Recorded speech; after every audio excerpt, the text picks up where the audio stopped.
페이지 차이가 납니까? 30페이지. 네, 30페이지. 30페이지. 예. 4번 무주처와 무주심 하겠습니다. 오늘부터는 조금 진도를 해야 될 것 같아요. 그죠? 자, 무주처와 무주심. 마음이 어느 곳에 머물러야 바로 머무는 것입니까? 머무는 곳이 없는데 머무는 것이 바로 머무는 것입니다. 한자로는 문, 심, 주, 하처, 적주. 마음이 머문다 할 때 하처, 어느 곳에 적주 머물러야 합니까? 답은 주, 무주처, 적주. 머문다는 것은 머무는 곳이 없는 곳에 머물러야 합니다. 이제 이게 지금 우리가 이 책이 선을 말하고 있잖아요. 그러니까 선은 딱 한마디로 말하면 안목이다. 무엇에 대한 안목인가? 차원에 대한 안목이다. 그러니까 이 세상이 두 가지 차원이 있는 거죠. 그러니까 이 세상은 하나인데 이쪽에서 보면 생멸의 차원이 있고 반대쪽에서 보면 진여의 차원이 있는 거예요. 세계는 하나인데 마치 동전이 있을 때 동전은 하나인데 이쪽에서 보느냐 이쪽에서 보느냐에 따라서 다르듯이 세계는 일심인데 한 개 마음인데 이쪽에서 보면 생멸심의 세계로 보이는 거예요. 이쪽에서 보면 진여심의 세계로 보이는 거죠. 그러니까 진여심의 세계로 보인다 이럴 때는 바다로 보인다. 그리고 생멸심의 세계로 보인다 할 때는 파도로 보인다. 이렇게 차이가 납니다. 그래서 그러면 어떤 것이 바른 것인가 할 때는 둘을 같이 보는 거죠. 그러니까 둘을 같이 보는 것을 중도라고 하고 분리 둘이 아니다 이렇게 이야기를 하고 둘을 같이 보는 거죠. 그래서 한다에 치우쳐도 안 되고 안 한다에 치우쳐도 안 되고 그러니까 둘을 같이 본다는 말은 하되 하는 바가 없다. 부처님께서 49년 슬퍼하셨는데 마지막에는 한마디도 슬퍼한 바가 없다. 요 두 가지가 이제 소화가 되느냐 하는 게 실력이죠. 근데 일반적으로는 생멸심은 누구나 보고 사는데 우리 육안은 생멸심을 보거든요.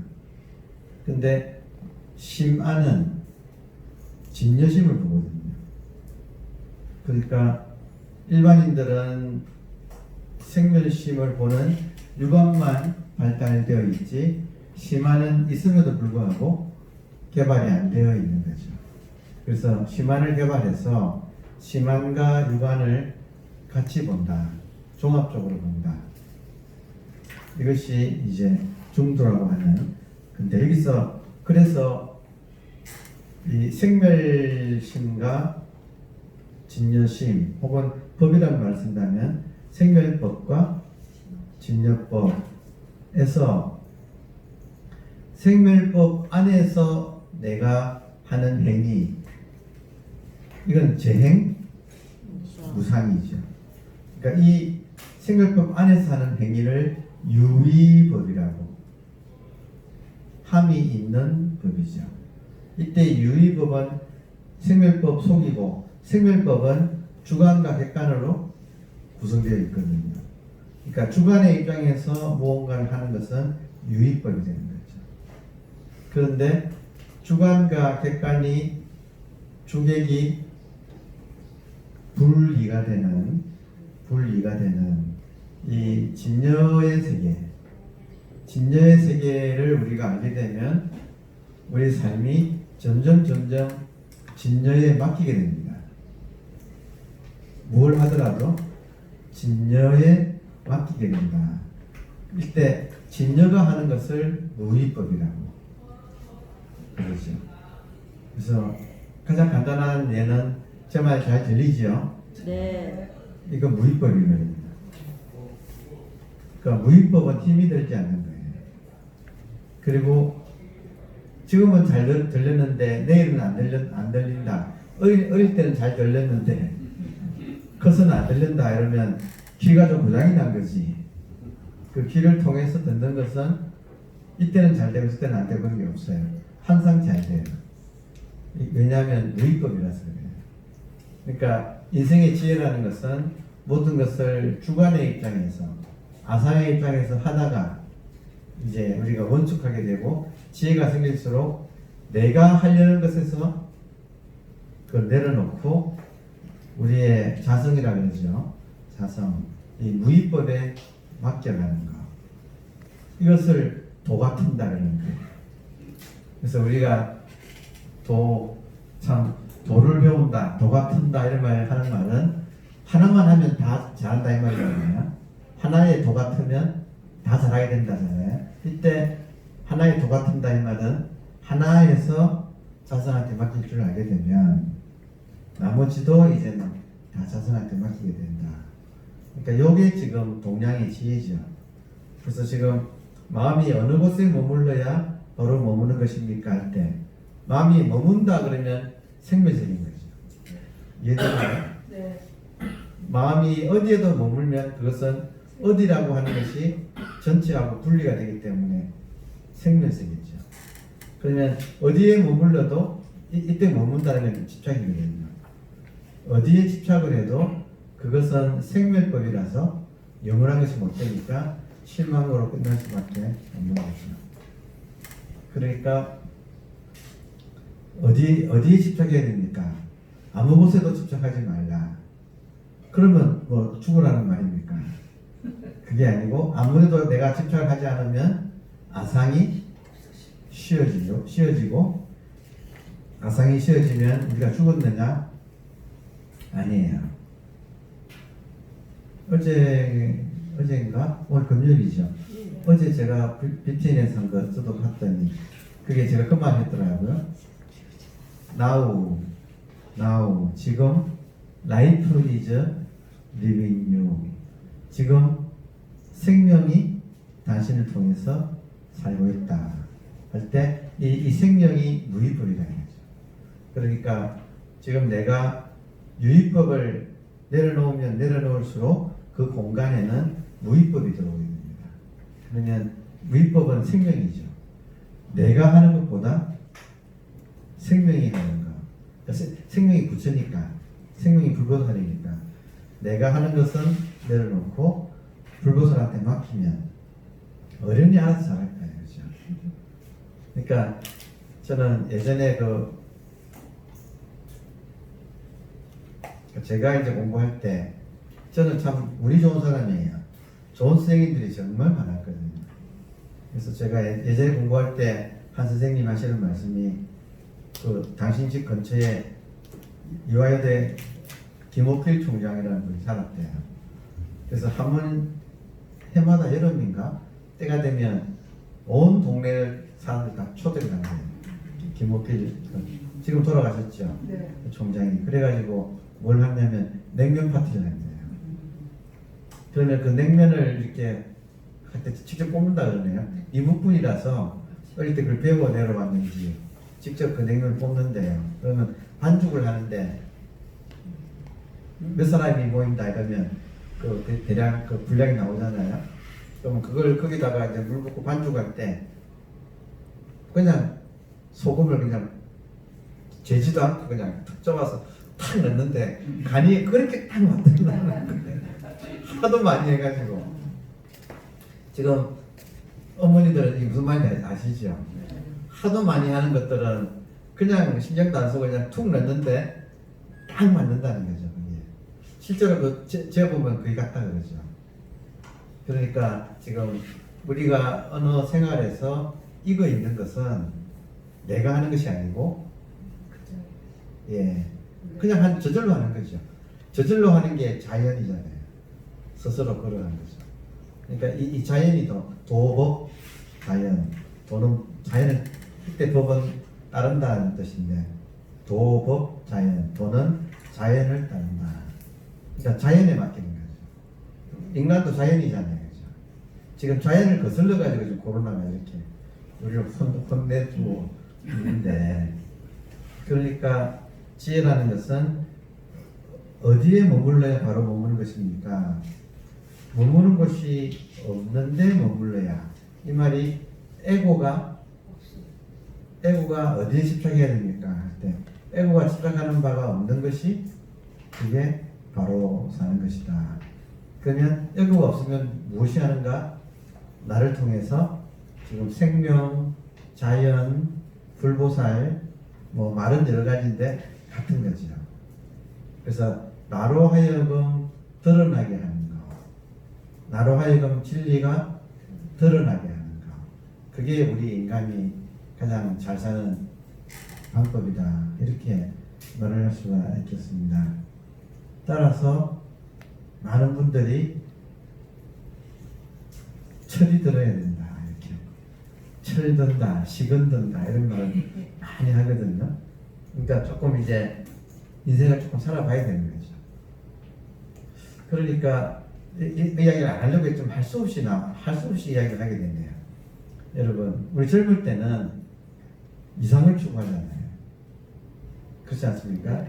근데 그 이상을 추구하는 것이 나이가 들면 그 이상이라는 것이 오버 더 레인보우 땅에는 그런 것이 없구나 하는 것을 나이 들면 알잖아요. 나이 들어서 이걸 모르면 이제 어제 벌어진 것 같은 그런 일이 벌어지는 거예요. 제가 지금 어제 벌어진 일을 여러분 저녁에 깜짝 놀라셨죠? 저도 놀랐거든요. 그러니까 보세요. 한 인간이 젊을 때는 사실은 누구나 이상을 추구해요. 그 이상은 도덕이나 이런 것이 다르거든요. 정의와 도덕이 그 이상의 대부분 내용이에요. 그 내용 자체는 변할지라도 그 기본 축은 정의와 도덕이라는 거예요. 근데 그것을 누구나 젊을 때는 추구하는데, 문제는 인간이라는 것은 항상 중도라서, 이 참 재밌습니다, 여러분. 중도라서 이상이 높으면, 산이 높으면 골도 깊어서, 이상이 높은 사람은 현실에 대한 엄청난 이 혐오라는 것이 있어요. 이게 소위 말하는 이상주의자들이 빠지는 함정이에요. 그러니까 수행도 이상으로 하면 안 되는 거예요. 수행도 이걸 이상으로 하게 되면 그것이 바로 욕심입니다. 근데 사람은 이상을 추구하는 것이 정말 무서운 욕망이라는 것을 꿈에도 몰라요. 그러니까 이상을 추구하는 것이 왜 나쁜 것이냐, 다들 그렇게 말을 하지만 사실은 이상을 추구하면 할수록 내 안에는 현실에 대한 어떤 혐오란 말이 좀 어울리네요. 그러니까 이상이 높은 사람은 현실에 대한 혐오감이 강할수록 이상에 대한 열망은 더 강해지고. 이해되세요? 네. 플러스가 높으면 마이너스가 있는 거예요. 빛이 있으면 그림자가 있고, 그리고 사람이 이상을 뭐라고 하느냐면 마스크라고 해요. 마스크를 사람이 분장하는 거 아시겠습니까? 화장하는 거.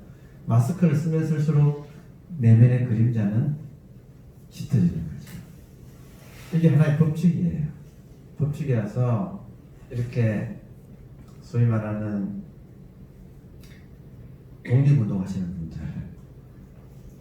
분들은 현실에 대한 감각이 떨어질 수가 있고, 또 현실을 또 혐오할 수가 있고, 그래서 그렇게 살다가 인간이라는 것은 태클이 들어오죠.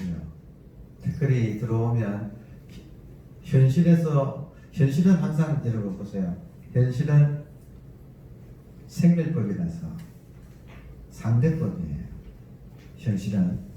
그러니까 현실에서 내가 싫어하는 것이 있다고 해서 그 힘을 가지고 이상을 더욱더 추구하는데, 그것이 나로 하여금 함정에 빠지게 만들기 쉽습니다.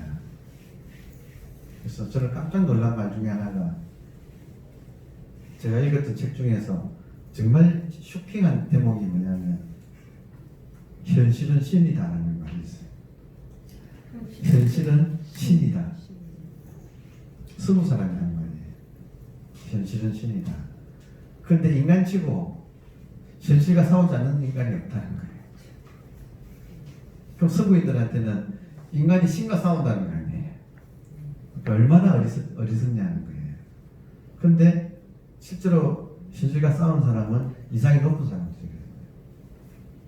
그 이상의 이름으로 현실과 싸우는데 그게 바로 신과 싸운다는 사실을 가만히 모른다는 거죠. 항상 이상은 자기 합리화를 하니까. 그래서 제가 수행할 때 특히 조심하셔야 될 것은 수행을 이상으로 사시면 안 되는 거예요. 그럼 자꾸 현실을 부정하고 산으로 들어갑니다. 오늘 안 나오셨네. 우리 여기 저 보살님 수십 년을 선방에 가서 안거를 하셨는데 역설적으로 선방에서 안거하는 사람들의 심리 중에는 현실을 피해서 산으로 도피하는, 여기가 막 싫으니까 거기 가면 내가 깨끗해지겠지 하는. 그래서 결국에는 잠깐 이 대목을 짚으면 뭐냐면 이상이라는 것도 하나의 생각인 거예요. 그러니까 한 생각이 속으면 어젯밤이처럼 그런 일이 벌어져. 그렇게 똑똑하신 분이 그죠? 저도 지금 시민이니까, 저도 서울 시민이니까 저의 시장님이잖아요, 그죠? 그러니까 그렇게 똑똑하신 분인데도 한 생각이 속으면 그 생각은 뭐냐면 그토록 혐오하던 현실이 발목을 잡은 거잖아요. 이상을 추구하면 추구할수록 현실을 혐오하는데 그 혐오하는 현실이 현실화되니까 그걸 못 찾는 거죠. 이게 이상에서는. 근데 많은 분들이 수행 그렇게 하거든요. 굉장히 조심해야 될 것 중에 하나입니다. 우리가 수행을 이상을 삼아서 일종의 도피를 삼아서 현실 도피로 수행하면 정말 안 되는 거예요. 근데 많은 분들이 자기도 모르게, 그러니까 집에서 잘 못하면서 절에 나와가지고 잘하는 분들이 남자도 마찬가지예요. 그러니까 집에서는 못하면서 도피로 절에 나와서 잘한다. 이게 굉장히 위험하다는 거죠. 그러니까 그런 이제 일이 있어서 지금 마음이 어느 곳에 머물러야 바로 뭡니까 할 때는 선악 중에서, 선과 악 중에서 선에 머물러야 하느니라가 세상의 가르침이에요. 마음을 선악 중에서 어디에 머물러야 합니까? 이게 선에 머물러야 하는 게 세상의 가르침이에요. 도덕이에요. 근데 그 폐해가 뭐냐면 선에 머물려고 하면 할수록 선에 집착하게 되고, 그러면 악을 싫어하게 되는데, 악 없는 사람은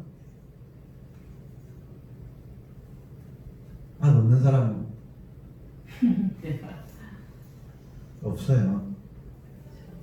놀라운 일이죠. 부처님은 악이 있었나 없었냐? 부처님 악이 없었어요. 왜냐하면 부처님께서는 악을 악으로 안 봤다는 거죠. 그게 없었다는 것은 아닌 거죠. 근데 그걸 부처님의 눈은 다 평등하게 보기 때문에 그것을 악으로 안 봤다는 거죠. 지금 우리는 선은 좋고 악은 싫으니까 악은 없애고 선 일변도로 만들자 하는 것이 이게 착각이라는 거죠. 근데 그것이 불가능한데 우리는 이상에 속으면, 그 이상이 안 되면 모든 것이 한꺼번에 무너지는 거 아시겠습니까? 한꺼번에 무너지면 그 한 생각에 속아서 자살을 하게 되는 거죠. 원효스님 한 생각이 일어나니까 오바이트를 혁으로 마시고, 한 생각이 일어나니까 오바이트 하는 거 지금 같은 거예요. 한 생각이 이렇게 무서운 거예요. 그러니까 평소에 생각에 속지 않는 훈련을 해두지 않으면 그런 상황에 완전히 인생이 무너지는 거예요. 그러니까 평정심이 깨지는 거죠. 한마디로 말해서 평정심이 깨지는 거예요. 지금 코로나 사태에 사람들이 왜 싸우는가? 공포에 평정심이 깨져 있어서 싸우는 거예요. 그러니까 평소에 이런 생각에 속지 않는 이 평정심을 훈련해 놓지 않으면 한꺼번에 한 방에 훅 간다, 이런 말을 정말 무서운 말인데 진짜 우리가 지금 보고 있습니다. 그러니까 머무는 곳이 없는데 머무는 거다. 이거는 차원에서 항상 우리가 머물러야 할 것은 진여라는 거죠. 진여가 우리 마음의 모양이죠. 플러스 마이너스 제로 상태. 우리 마음의, 그러니까 불교에서는 묘하잖아요. 선에도 집착하지 말라 그러잖아요. 그 이유는 선에 집착하면 악을 미워하게 되고, 이러면 더욱더 상대성이 짙어진다. 상대성이 짙어지면 누구만 좋을까요? 여러분, 상대성이 강하면 한 인간이 상대적인 사고방식이 강하게 되면 누구만 좋을까요? 에고만 좋아요. 이해되죠? 그러니까 이상을 추구하는 것은 뒤에 에고가 있다는 소리예요. 그러니까 부처님께서도 6년 고행에서 1년은 선정을 잡고 5년은 고행을 하셨는데, 부처님의 깨달음은 6년 고행이 나의 아상이 하던 것이었다. 나의 아상의 욕심에 따라서 수행하는 것이었다는 거죠. 세간이 싫다고 해서 출세를 추구하는 것도 욕심인 거예요. 둘 다 뒤에는 에고가 있는 거예요. 그러니까 이거를 놓아버리니까 그 6년 고행을 다 놓았을 때 일주일 만에 깨달았잖아요. 그러니까 항상 놓을 때는 여러분, 놓을 때는 항상 양변을 같이 놓아야 됩니다. 이거 굉장히 중요한 거예요. 머물지 않을 때는 항상 양변을 같이 머물지 않아야 됩니다. 다시 말하면 이상을 세우고 이상의 반대인 혐오스러운 현실을, 이상을 세우면 반드시 현실은 혐오스러워져요. 왜냐하면 이상은 여기 없는 게 이상이잖아요. 유토피아거든요. 유는 없다는 말이고 토피아는 땅이거든요. 유토피아는 없는 땅이라는 거예요. 그러면 내가 유토피아를 추구하면 추구할수록 실제 토피아인 얘기는 싫어하는 거예요. 이해되시나요? 네. 이거 처음 처음 수행할 때 이 부분, 이걸 발견하고 난 뒤에 등골이 오싹하더라고요. 내 딴에는 잘한다고 할수록 이상을 추구해서 에고만 강해지는구나. 그리고 석방에 가봤더니 무슨 놈의 선배들이 물어보면 가르쳐줄 생각을 안 하고 어디 앉으면 내 자리야 빅적이. 나 그 말만 들었거든.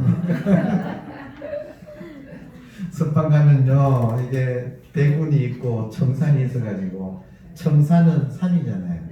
그러니까 구참자가 청산에 앉고 딱 편말이 있어요. 청산, 대군. 구참자는 움직이지 않는, 그러니까 아랫목이죠. 아랫목 청산 앞에 앉고, 지나가는 이제 초심자들은 대군, 흰구름 앞에 이렇게 앉는 거예요. 조금만 그런 거 못 참으면 뭐 압니까? 그걸. 그러니까 저기 앉으면 아무도 소리 아랫목 앉고 싶어 하시잖아요. 그죠? 몸으로 앉으면 나단나는 거죠. 개빡한 거 아시겠습니까? 수행을 오래는 했는데 진전은 없고 굉장히 개빡해지거든요. 괴각이라는 말이 있잖아요. 괴각. 그러니까 정말 수행을 내가 이상에 속아서 수행조차도 이상을 추구하고 있는 것이 아닌가. 그러면 그 수행 뒤에는 에고가 도아리 들고 있는 거죠. 그래서 화두를 들면 드는 화두는 생각이에요. 생각은 에고가 욕심으로 하는 거예요. 그러니까 화두를 들면 안 되는 거예요.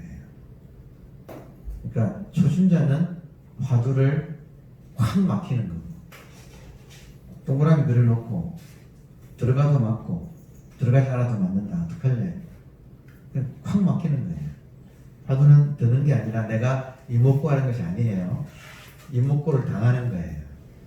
이목구를 당해서 꽉 막히는 거야.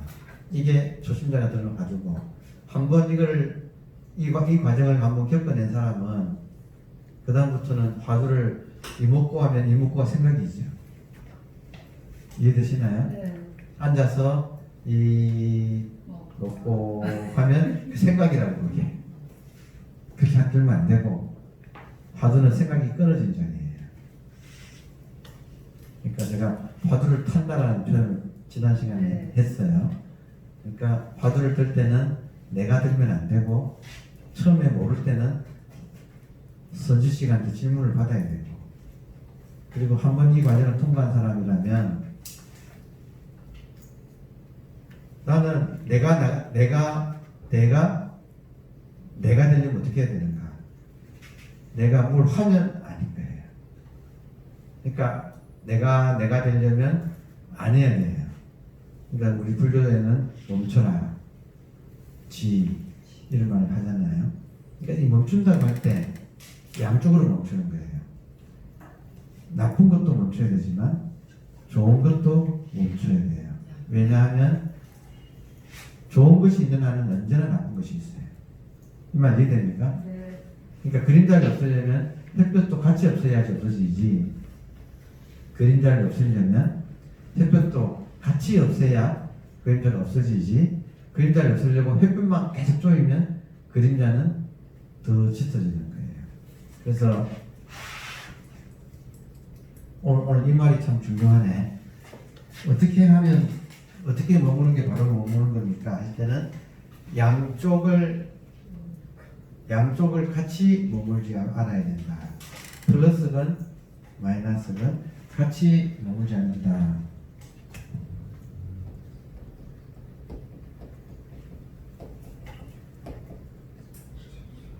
이거를 쌍차라고 부릅니다. 양쪽을 같이 차는 막을 찾자. 차이 그러면 3점에서 햇볕 가리라고 쓰는 차일, 차양 이런 말 쓰잖아요. 네. 해를 막고 햇볕을 막고 막을 찾자예요. 쌍차는 양쪽으로 막는다. 항상 막을 때는 양쪽으로 막아야 돼요. 이거 지금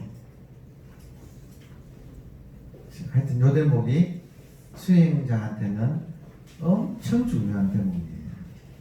대개 수행자들이 자기도 모르게 나쁜 것은 막고 좋은 것은 추구하잖아요. 이렇게 하면 안 되는 거예요. 나쁜 것을 막고 좋은 것을 추구하면 나쁜 것이 더 커져요. 이게 참 기가 막히죠. 이게 무서운 소리예요 지금. 이거는 진짜 해본 사람이 하는 거거든요. 그러니까 이거 지금 제가 방금 드린 이 말씀을 한번 이해하는 게 수행의 고비예요. 이걸 모르면 자꾸 하려고 해요. 지금 방금 이 말을 모르면 자꾸 하려고 해요. 하려고 하는 것에는 뭐가 있느냐? 좋은 것은 추구하고 싫은 것은 없애려고 하고 이상을 추구하고 현실은 부정하는 것을 자꾸 하는 거예요. 이해되세요? 네. 그래 놓고 자기는 잘한다고 하는 거예요. 깨놓고 말할까요? 지금 이런 명상센터 저런 명상센터 가면 뭘 가르치는가? 나쁜 것은 하지 말고 좋은 것은 하라고 자꾸 시키잖아요. 이런 테크닉 저런 테크닉을 가르치잖아요. 선에서 볼 때는 디비 쪼오는 거예요. 지금 원리를 거스르고 있는 거예요. 진짜 무서운 것은 내 딴에는 좋은 것을 한다고 하는 것이 뒤에는 완강한 에고의 욕심이 붙어있는 이걸 봐야 됩니다. 그래서 양쪽으로 막아라. 이게 무서운 말이에요. 무서운 말. 이게 영락경에 있는 소리예요. 부처님 경에 나온 소리예요. 그리고 이 말을 상차라는 말을 영락경에 있는 말을 가장 많이 쓰는 사람이 천태지 대사예요. 천태지 대사가 자 양쪽으로 막는다. 그러면 뭐가 되느냐? 상차를 하면 내 마음을 무심이 됩니다. 무심은 플러스 마이너스 제로. 막을 때는 항상 플러스도 막고 마이너스도 막아요. 같이 막아요. 그러면 플러스 마이너스 제로가 되죠. 무심. 여기 머무를 곳이 없는 곳이 무심이에요. 이 무심이 우리들의 자성이에요. 자성. 그러면 이걸로 끝나느냐? 아니에요. 놀라운 반전이 일어나는 거예요. 상차를 하면 그 다음에는 반드시 쌍조가 따라옵니다. 양쪽으로 막으면 내가 머물지 않는 나의 마음의 고향이 확보되거든요. 선사들이 한 생각 일어나기 전에 자리에 앉아라 이런 말 들어보셨죠? 네. 한 생각 일어나기 전에 자리가 플러스 마이너스 제로의 자리. 거기에 앉으면 어떻게 되느냐? 그때는 이 생각이 일어나도 이것은 더 이상 애고가 무심해서 일어나는 생각은 애고가 없잖아요. 그럼 그 생각을 일으키는 건 뭘까요? 우리 자성불이 일으키잖아요. 자성불이 일으키는 생각은 묘용이에요. 그때는 플러스를 해도 아무런 탈이 뒤에 애고가 없으니까 플러스를 해도 아무 탈이 없어 하고 쑥 돌아오는 이 자리로. 마이너스를 해도 아무런 탈이 없어요. 그러니까 보살을 할 때 순행보살만 하는 게 아니에요. 역행보살도 하는 거예요. 그러니까 무엇을 해도 플러스를 해도 하는 바 없이 이대로 돌아오고 마이너스를 해도 하는 바가 없이 돌아와서 플러스도 오케이, 쌍조라는 말은 쌍으로 비춘다는 말인데 오케이라는 뜻이에요. 지금. 플러스도 오케이, 마이너스도 오케이. 왜냐? 내가 집착이 없고 욕심이 없으니까. 그리고 하고 나면 언제 그랬냐는 듯이 다시 중도의 자리로 또 돌아와요. 그러니까 이걸 제가 쌍차는 쌍조는 살활 자제, 살활 자제. 이게 지금 마음이 머무는 데가 없는 것이 바로 머무는 것이다라는 뜻이에요. 이 한마디를 풀면 이렇게 또 중도가 이렇게 줄줄줄 이렇게 엮여 나오잖아요. 저도 좀 그래요. 생각해 보면 한마디 하고 지나가면 좋을 텐데 왜 이런 말을 또 그지 또 저도 너무 친절해서 이게 좀 탈인 것 같아요. 근데 어쨌든 간에 할 말은 이거밖에 없는 걸요. 이 말은 이렇게도 말하고 저렇게도 말하고. 근데 오늘은 쌍차 쌍조 양쪽으로 같이 맞고 양쪽으로 같이 긍정한다. 그러니까 이게 굉장히 중요합니다. 여러분, 이상이 높으면 이상에 속아서 일생이 편안히 살 수 없어요. 이해되시죠? 네. 제가 그저께 송광사를 좀 다녀왔는데, 그래서 송광사에서 자고 이제 아침 예불 끝나고 송광사 다행히 이제 방장 선생님을 이렇게 친근하게 됐어요. 그래서 방장 선생님 취임하신 지 얼마 안 되거든요. 방장 선생님께 이제 인사를 드렸는데 같이 가신 분이 저랑 이제 그때 저랑 같이 간 일행이 이분이 연마하신 분인데 우리 아버지는 그 방장 스님이 이분의 아버지를 알아요. 유명한 분이에요. 그래서 우리 아버지는 뭐 이런 재주, 공부도 잘했고 글씨도 잘 썼고 뭐도 잘하고 국무총리까지 하셨으니까. 그리고 뭐 굉장히 이 대부처럼 지식인의 어떤 지성적인 한국을 대표하는 뭐 수필도 잘 써가지고 뭐 어마어마한 또 수필가였고 못하는 게 없는, 요즘 말로 하면 만능이 르네상스형 인간.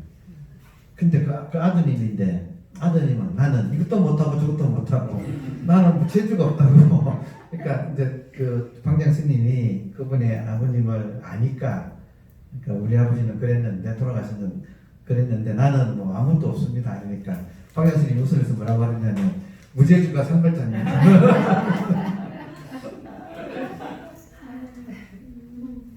그 무슨 말인지 아시겠죠 지금? 네.